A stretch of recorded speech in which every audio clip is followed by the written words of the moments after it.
매주 화요일 저녁 8시에 진행되는 무료 특강 아래에 고정 댓글에서 신청해 주세요. 데일리경제TV 시청자 여러분 반갑습니다. 박성재 차장입니다. 자, 오늘은 여러분들과 반도체 빅4 종목들에 대해서 한번 좀 간략하게 한번 살펴보도록 할게요. 원래 이렇게 뭉터기로 잘 안 왔는데 오늘 사실 시장이 참 특이하죠. 오늘 상승 종목 수가 상당히 많습니다. 대부분 종목들이 다 상승을 하는데 하락하는 종목이 그동안 시장에 특히 코스피 지수 상승을 견인하던 이 반도체 빅4들이었는데요. 얘네들이 어쨌든 지금 약세를 보이면서 코스피 지수 자체는 약세 흐름을 보이고 있단 말이에요. 그래서 이 네 종목을 한 번에 동일하게 한번 살펴보도록 하겠습니다. 우선 내용을 하나 볼 건데요. 악재가 떴어요. 반도체에 있어서. 우선 오픈AI가 IPO가 연기될 수 있다는 내용이 나오고 있는 겁니다. 자, 시장은 이 오픈AI가 상장을 하면은 자금을 조달할 수 있죠. 자금 조달. 이 자금 조달을 통해서 데이터 센터에 투자를 합니다. 그죠? 데이터 센터 인프라를 까는데 투자를 할 거고, 이것은 곧 반도체에 대한 수요입니다. 반도체. 그죠? 근데 지금 이제 IPO가 연기가 되면 자금 조달을 할 수 없고, 그렇게 되면 데이터 센터 투자를 들어갈 수 없고, 그럼 반도체 수요가 지연되는 거 아니냐라는, 그죠? 늦출 수 있다라는 그런 어떤 우려가 생긴 거라고 볼 수가 있는 겁니다. 자, 반도체 가격 폭등으로 또 이제 병목이 생기니까 애플 같은 경우는 정부에다가 SOS.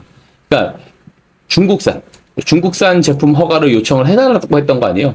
그러니까 청신 메모리입니다. 청신 메모리. 그러니까 청신 메모리 반도체를 좀 싸게 해달라고 이 로비를 했다라는 내용이 전해졌습니다.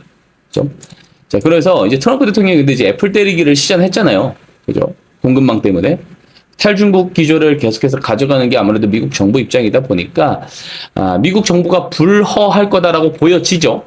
자, 그럼에도 불구하고 이 우려가 생기는 것은, 다른 측면에서 봐야 됩니다. 그러니까 반도체 공급망, 이 공급망에 대한 피로도 때문에, 피로도. 이게 무슨 말이냐면, 지금 이런 내용들이 나온다는 게 무슨 말이 되는 거예요? 고객사들이 메모리 가격이 너무 비싸다라는 인식을 하고 있다라는 거잖아요. 그죠? 그러니까 보면은 지지난달인가요? 그죠? 그 구글에서 터보컨트 논문이 올라오고, 실효성은 없지만, 그리고 HBM 의존도를 낮추겠다, 이런 얘기도 했어요. 이제는 뭐예요? 중국산 칩을 쓰겠다라고까지 하는 거죠. 그러니까 이게 무슨 말이냐면, 고객사들이 비용에 대한 부담을 느끼고 있는 겁니다. 비용에 대한 부담. 자, 그래서 고객사 비용 구조상의 문제가 있을 수 있다는 거죠. 자, 여기에 지금 뭐가 하나 더 추가되고 있는 거예요? 전력이죠. 전력 병목에 대한 우려까지 있단 말이에요. 그러니까 이런 부담 속에서 이러한 내용들이 나오니까 오늘 메모리 종목들이 쏟아질 수밖에 없는 겁니다. 메모리. 그죠? 자, 그리고 이걸 한번 보시면 좋은데요. 지금 대표적인 이제 그 필라델피아 반도체 지수 이제 그 추종 ETF죠. 이거를 이렇게 표기합니다. SOX라고 합니다. SOXX. 다른 이제 빅테크 기업들이랑 비교해 보면 어떻습니까? 마이크로소프트가 노란색, 그리고 아마존이 파란색, 메타가 주황색, 알파벳, 구글이 보라색입니다. 최근에 6개월 동안의 흐름을 한번 비교를 해보세요. 어떻습니까? 반도체 기업들이 훨씬 더 아웃퍼폼을 하고 상대적으로 약한 흐름을 보였습니다. 빅테크 기업들이. 근데 보시면 이 빅테크 기업들이 지출을 하고 누가 수혜를 보는 거예요? 반도체 기업들이 수혜를 보는 입장이었죠.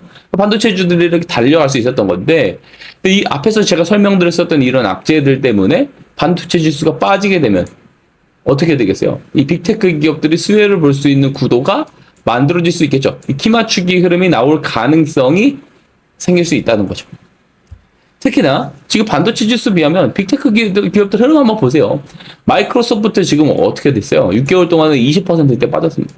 메타는 16%대 빠졌네요. 그죠? 그리고 지금 아마존이나 구글 같은 경우도 사실 오른 게 없어요. 그러니까 극단적인 반도체 수급 쏠림이 지금 나오고 있었던 것이죠. 근데 이런 상황이 다시 넘어갈 수 있는 거 아니냐라는 분위기가 어쨌든 오늘 한 번 만들어지긴 했다라는 거고. 하지만 여전히 그 반도체 공급 충족률이 지금 50%밖에 안 되거든요. 그래서 이 메모리 상승 사이클이 완만하게 바뀔 수 있다. 그러니까 상반기 때 이렇게 강하게 올라갔지만 완만하게 바뀔 수는 있을지언정 이 사이클이 끝날 가능성은 쉽지 않다는 거죠, 아직. 자, 그래서 뭐 종목 하나씩 보겠습니다. 삼성전자 좀 빠졌어요. 그죠? 그리고 하이닉스. 하이닉스도 오늘 보시면 어떻습니까? 빠졌습니다. 그죠? 그리고 SK스퀘어. 당연히 하이닉스 빠지니까 빠지겠죠. 그리고 삼성전기. 삼성전기는 잘 버팁니다.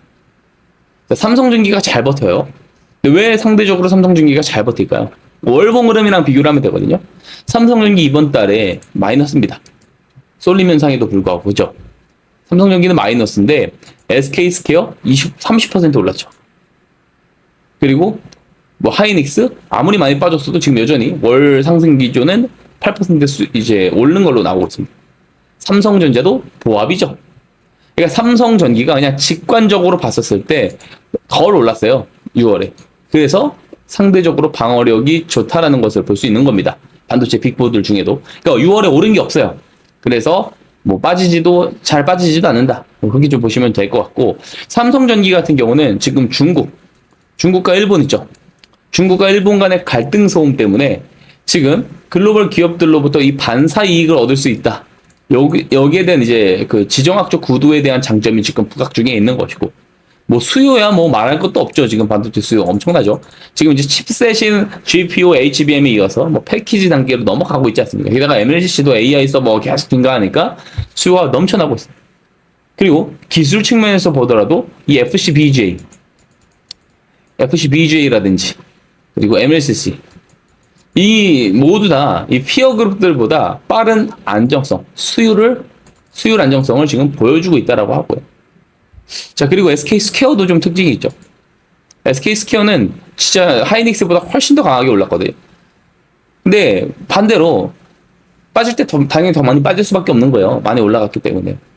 그리고 SK스퀘어 같은 경우는 아무래도 하이닉스에 대한 이 단일 종목 편입 한도 때문에 대안점으로 떠올랐죠. 20% 지분을 보유하고 있고, 최근에는 이 스퀘어의 지분의 30% 넘게 가지고 있는 30.06%를 가지고 있는 이 SK도 좀 부각을 많이 받고 있는데, 오늘은 얘네들이 더 많이 빠져요.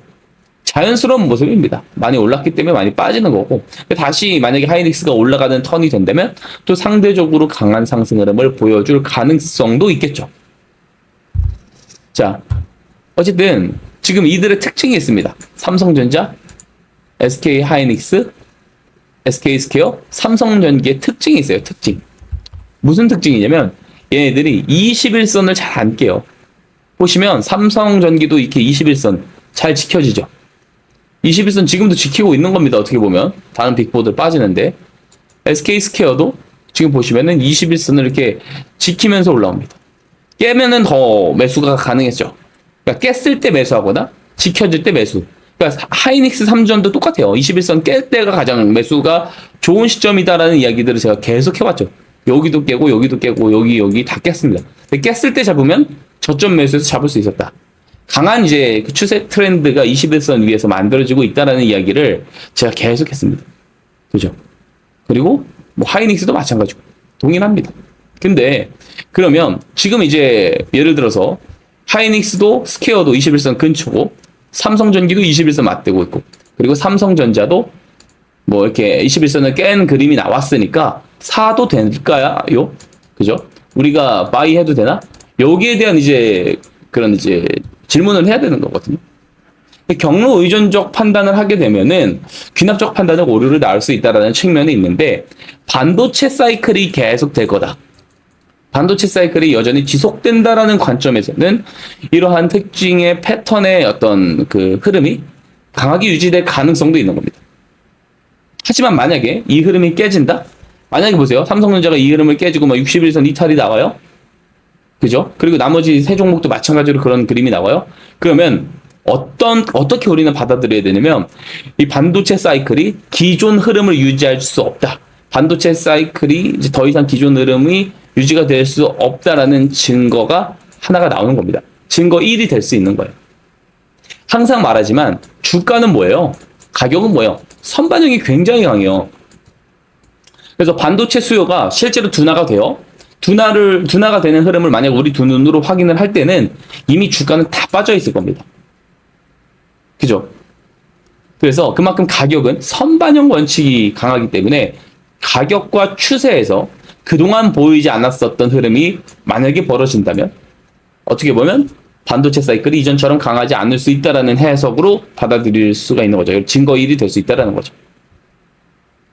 자, 그래서 어떻게 봐야 되느냐? 즉, 기존 흐름대로 반도체 사이클이 유효할 것이다라고 보는 사람들 입장에서는 지금이 좋은 매수 타점이 되겠죠. 만약에 보수적인 시각을 가진 사람들에게는 어떻게 봐야 되겠어요? 적신호가 나올 수 있으니까 한번 지켜보는 시기가 될 수 있다는 겁니다. 자, 그래서 반도체 이 빅4들 좀 어려우실 거예요. 근데 제가 내일 특강합니다. 네, 반도체 빅4에 대해서 제가 여러 자료들을 기반으로 해가지고 더 디테일한 생각과 전략에 대한 부분들을 이 특강에서 이야기를 드려보려고 합니다. 매주 화요일 저녁 8시마다 온라인 특강을 진행하고 있는데요. 이 영상 고정 댓글에 특강 신청 링크 남겨놨으니까 링크 타고 들어오셔서 특강 신청해 주시기 바랍니다. 신청해 주시는 분들에게는 특강 당일에 비공개 특강 라이브 영상 안내 도와드릴 예정입니다. 영상 좋아요와 구독 한 번씩 눌러주시고요. 많은 참여 바라겠습니다. 감사합니다.